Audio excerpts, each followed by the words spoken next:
books for the kids in the area, and make sure to reach out.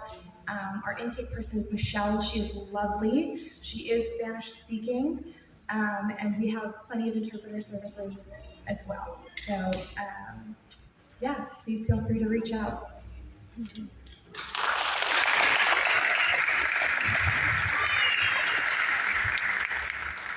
you. So up next is going to be Luz from Uno, but before she gets on stage, I'm just going to give a little brief background. We also have a table from St. Nick's. Colin, my colleague in the back, he's also a bilingual speaker, so Spanish and English is best. St. Nick's is a nonprofit who helps tenants fight against displacement in North Brooklyn, primarily in Greenpoint and Williamsburg. So if you have any tenant-related questions, my colleague is in the back, so he's able to assist. Lo voy a decir en español. Atrás tenemos también a Colin, que es parte de San Nicolás. Él habla en español por si tienen preguntas sobre algo relevante a su situación de vivienda. St. Nick's también es una organización sin fines de lucro, entonces totalmente gratis. Cualquier pregunta que ustedes tengan, está Colin atrás. Pero aquí le voy a dejar con Luz. I'm just going to leave you guys to Luz. She's going to be speaking in Spanish, so I'm going to be doing it in English after she speaks, okay?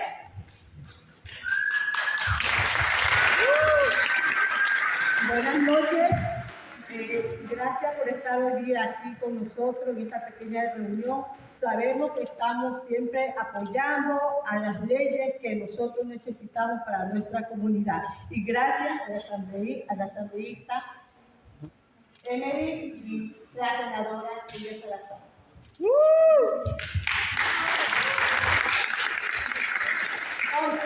Buenas noches a todos los que están aquí presentes.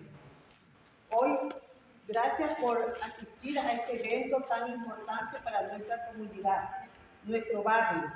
En particular, gracias a la asambleísta Emily y a la senadora Julia Salazar por sus apoyos a este proyecto de leyes a los inquilinos de Brooklyn y a nuestra lucha. Gracias también a los organizadores del evento. Hoy, como miembro y ahora presidente de la organización de UNO, he visto muchos cambios en este barrio a través de la última década.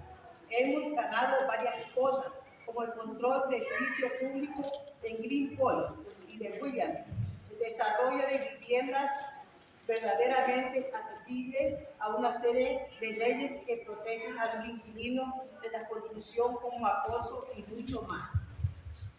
Pero también hemos perdido muchos vecinos debido al desplazamiento, a la generalización de los aumentos de las rentas insoportables, a las regulaciones ilegales de los apartamentos estabilizados, varios tipos de acoso diseñados para sacar a la gente de las casas. Yo mismo he luchado por varios años para que pasen las leyes de las buenas causas. He viajado a órganos. He hablado con asambleístas y senadoras, participando en muchas conferencias de prensa. Yo pienso que este año, cuando logramos aquello que hemos trabajado tanto, necesitamos esta ley este año porque estamos en una crisis de vivienda y una crisis de falta de viviendas que se ponen peor por cada día. Buena causa nos ayudaría a estabilizar a nuestro barrio, ayudaría a nuestro vecino de quedar en su casa, de defender su derecho de investigar la historia de las rentas de sus apartamentos, participar como miembro de nuestra comunidad, porque uno sabe que puede quedarse. Gracias otra vez por los oficiales elegidos, los organizadores y los que asistieron por su apoyo y por su defensa. Juntos vamos a defender a nuestros vecinos y juntos vamos a pasar una buena causa este año. Yo le agradezco mucho que en principal a los organizadores de las organizaciones que siempre nos estamos apoyando de uno a otro, porque yo me creo que es justo que nosotros necesitamos estas buenas causas para nosotros y para las otras personas que también lo necesitan. Gracias.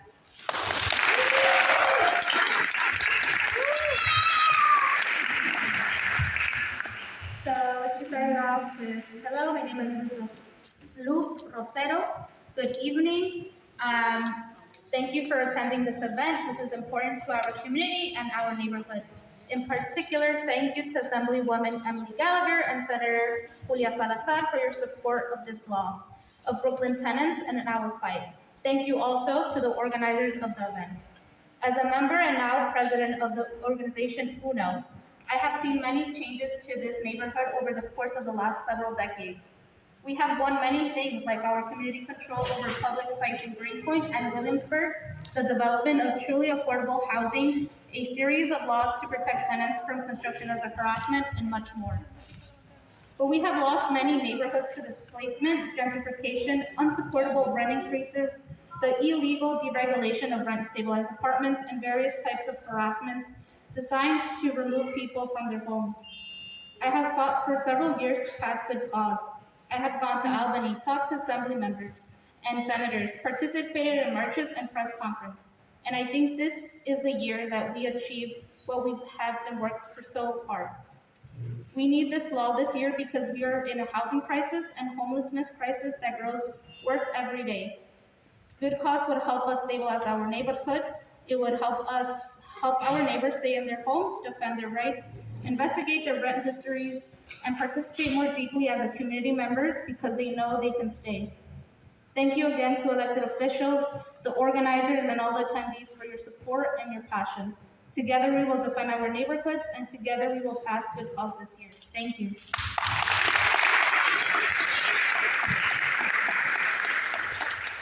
La renta sube y sube.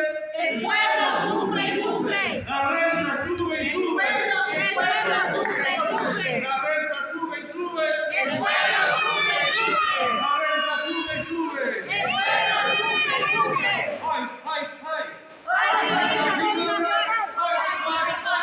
Housing is a human right. Housing is a human right. Housing is a human right. No somos uno, no somos 10, somos más del pueblo de 10.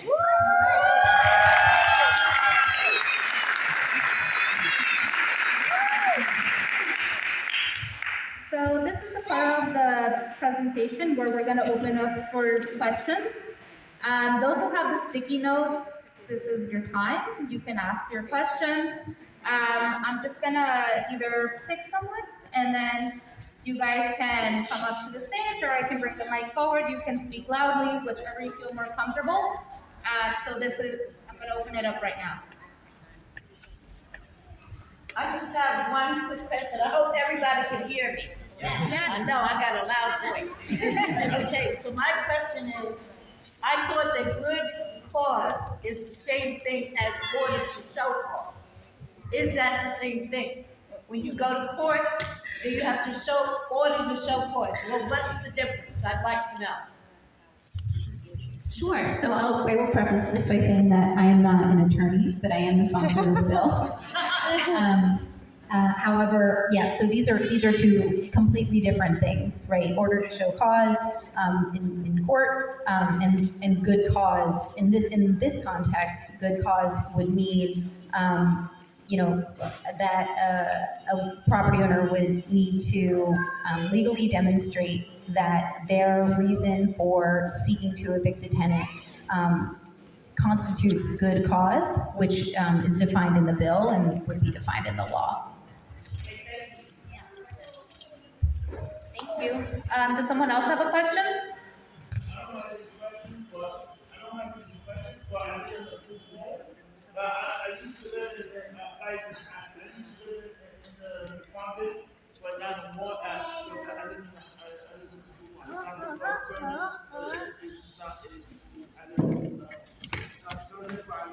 it's a house. It's called I live in the Southern Development town with my people. And the thing is that it's cold in my room, and I feel very responsible to keep my room. And I don't know why it is, I don't know why it is,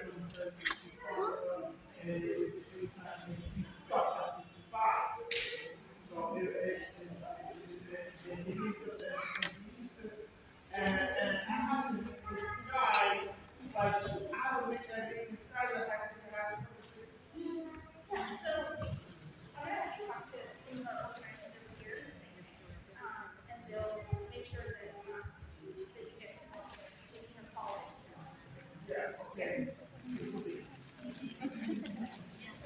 I'm going to invite Miranda.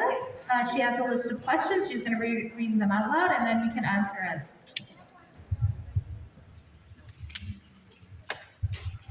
So we've got a couple questions here about why the carve out or the exception for owner occupied up to 4 units. With some people pointing out that the rent stabilized laws begin with apartments of 6 or more units.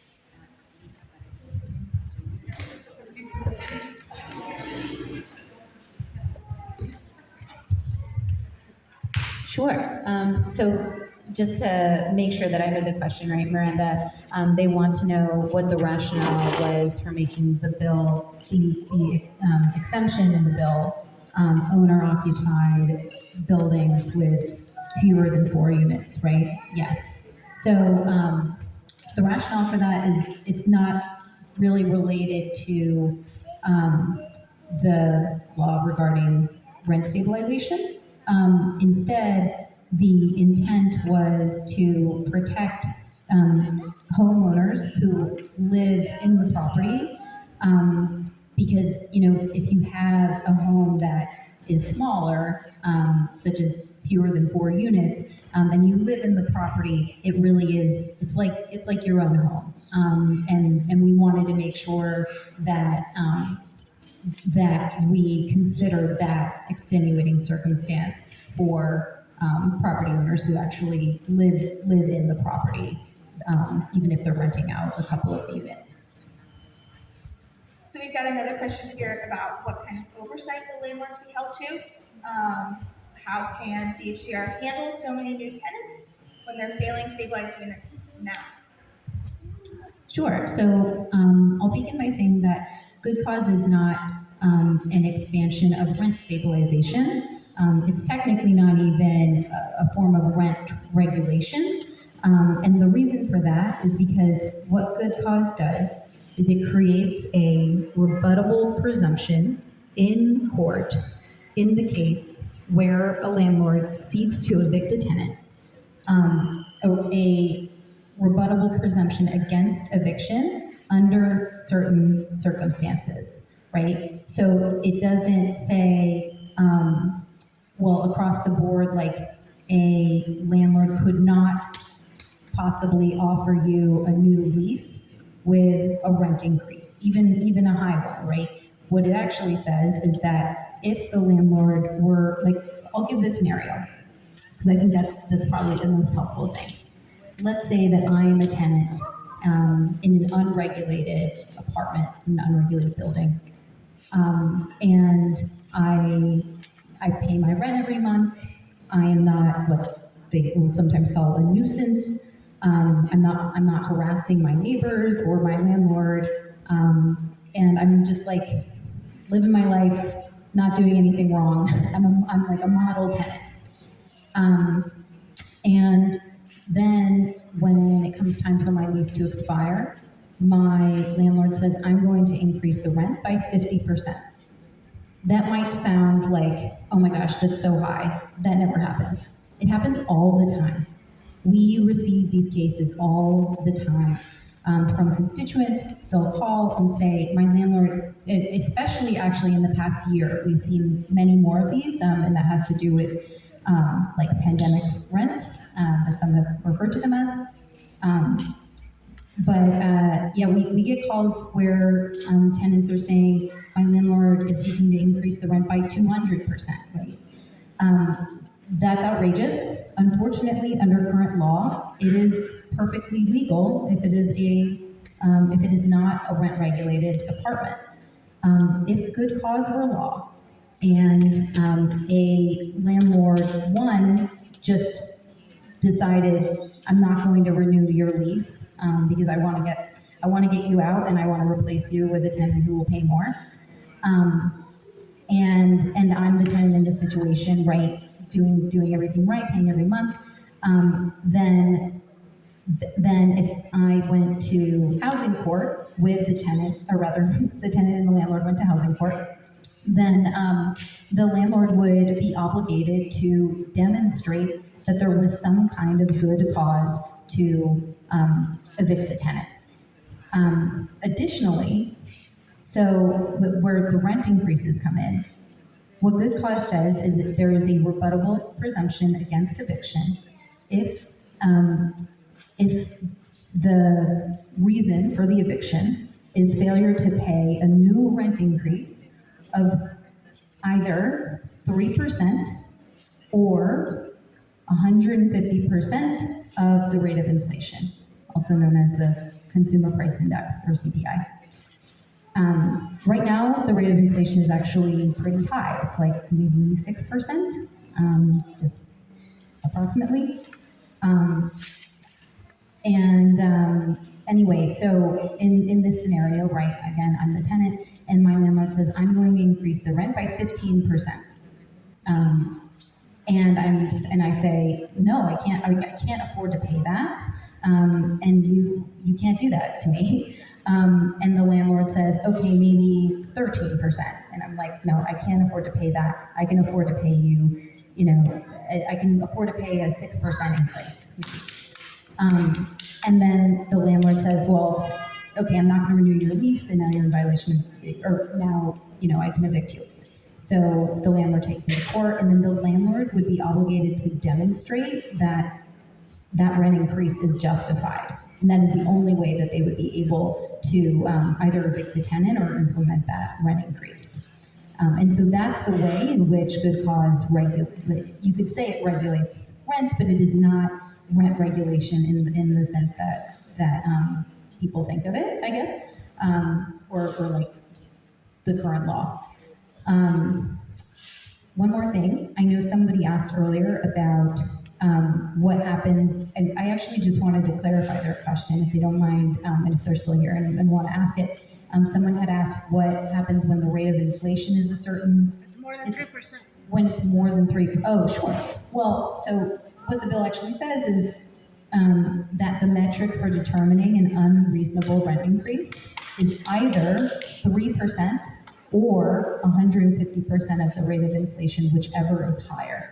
So right now, if good cause were law, it would be more like 9 to 10% would be the threshold for an unreasonable rent increase. And that's actually pretty high. It might not sound very high as a percentage, but that's a pretty high rent increase. And for a lot of people, probably for many of us in this room, if our rent were increased by 10% of what it is right now, we wouldn't be able to afford our rent anymore. Because, even when your rent goes up, your and your other expenses go up, your income is not necessarily increasing, right? Most people don't get a raise every time they have to renew their rent.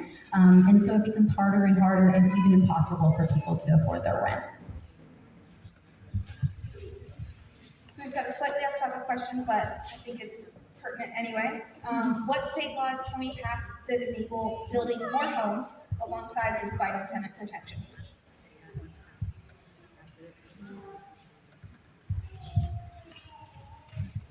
So, could you repeat the question?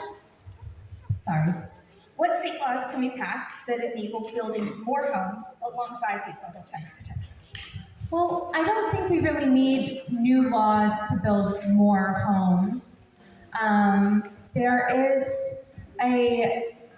is some conversations around how to make sure that we have new homes that actually have rents that are manageable for people, because I think all of us have witnessed in this district that most of the new homes that have been built have been beyond what the people who are living here can already afford. So one thing that we are working on right now, proposing, is a social housing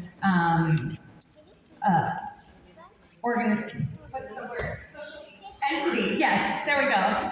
A social housing entity that the state would manage that would create a way for us to actually look at what a worker in our community can afford and make sure that the housing that is created is housing that can actually be useful to the population who are here. Because what ends up happening is people are more motivated to build very expensive luxury housing, and then we see that many of these luxury buildings are not actually occupied. They're being purchased and then used as kind of like a bank account or an investment. So we are really passionate and we are working very hard on drafting a bill that would create a social housing entity in New York State for the first time in recent history. So that is like the piece that we're looking at to create more housing that would be affordable. And I'm really excited about it. It's a very complex topic, but we have a bill draft that's like 50 pages right now, and this would be a game changer for our state. And it's very much modeled on what we've seen in other countries and other cities where they have a flexibility to each person's life because they're able to not be focused on their rent, right? They know that they're going to be able to pay their rent because it is something that is affordable to their occupation. And also with social housing, we build housing for every kind of income. So it would be beyond what we see in what the federal government currently has in New York that has suffered a lot from underfunding, which is the NYS buildings. This would be beyond that population. This would be for everyone. So that's something I'm really excited about, and I'm looking forward to someday soon putting that in and premiering it and teaching you all about that.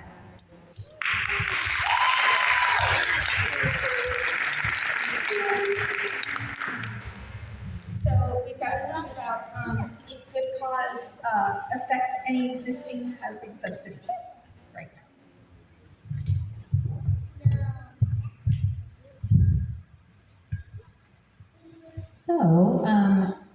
So good cause is not like a subsidy. We are advocating for a bill that would create a voucher program that would essentially subsidize rents, and that's the Housing Access Voucher Program. But good cause it wouldn't change the law regarding any existing subsidies. I will just add that in some cases, when a developer or property owner is receiving subsidy, they are legally obligated to make the units in their building, whether all of them or some of them, rent stabilized. In that case, good cause wouldn't apply to those units, right? Because it doesn't apply to rent stabilized units. The rent increases are already limited for rent stabilized units. So it wouldn't make sense for good cause to apply to those. It will apply to unregulated apartments and rental units. All right, we've got one about if there's a mechanism for keeping people from being evicted while their case is going to court. Sure. So it sounds like this question may be kind of about illegal evictions. So without an order from the court, a landlord cannot legally evict you. Eviction is a legal process, a legal proceeding. Unfortunately, many tenants may not know this, and why would they? It's totally reasonable. And because many tenants don't know this, property owners may, if they want to just get a tenant out and they don't want to go through the legal process of eviction, we've heard about these things, unfortunately they happen all the time, the landlord can proceed with an illegal eviction, threatening the tenant, saying that they are evicting them, even hiring other people to show up and kick the tenant out, and resorting to methods like this. But that is illegal now. It would continue to be illegal if good cause eviction were law. So as long as someone is fighting their case, I think alternatively the question might be if an eviction it's already occurred. There isn't anything in the bill as written that would have it apply retroactively. I don't think, to be honest, I don't think we would be able to do that legally. Like, I don't think that that it would work, but I wish that it did, and that's why, and I will say that's why it's so important that we pass good cause and make it law as soon as possible, because for every day that this is not law, there are people who are already facing eviction who have already lost their homes because of the lack of protections for them. We've got a question here that asks, what would you tell the opposition that this would affect small landlords? Sure, that it would affect small landlords. Well, there's like a lot to unpack there potentially, and Emily may have said, Assemblymember Gallagher may have thoughts as well. I don't want to hog the mic, but I'll answer this question. So first, we have to ask ourselves, what is the definition of a small landlord? We mentioned earlier that this bill exempts owner-occupied buildings with fewer than 4 units. I would certainly consider that to be a small landlord, a small property owner. But let's just say, for example, someone owns just 2 buildings, which is 2 more than I own, by the way, and it's 2 more than most of us own. So I think that's an important caveat. Like, under the law, someone who owns property really has more rights in like a tenant-landlord relationship than the tenant does.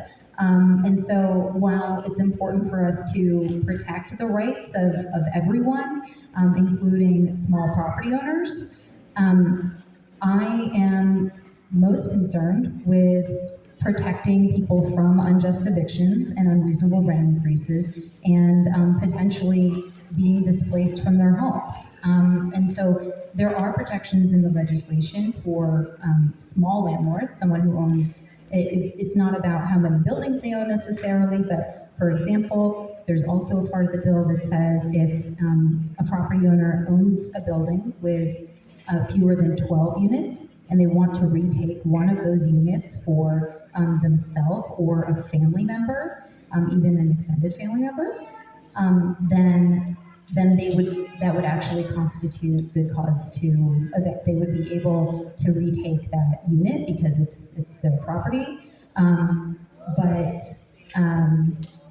Yeah, I mean, so we tried to accommodate the needs of like truly small property owners in this bill, but the average landlord in New York City actually owns 900 units.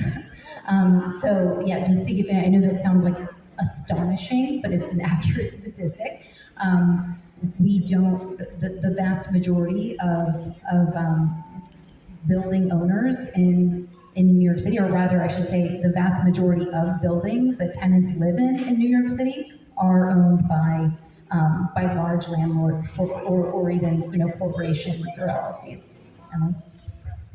I would also say to the hypothetical small building owner that, I think most building owners don't have tenants that are nightmare tenants most of the time.